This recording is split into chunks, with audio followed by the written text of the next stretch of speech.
All right, we're gonna be testing a starter today. Typing in all the info there. We got the starter machine. 2001 Chevy Silverado. I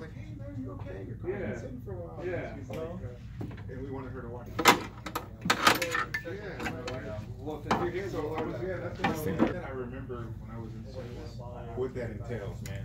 You gotta take the, and I was like, oh, you know what, I need to tank. Less than a quarter of a tank of between quarter and an empty. You know what? So I was like, oh, thank God. Because that makes, you know, that makes a difference in having to take that. Yeah, exactly. That's one thing that idea. There's enough. I'm just gonna get the end of the part. Okay. Or if you want to, sorry, what?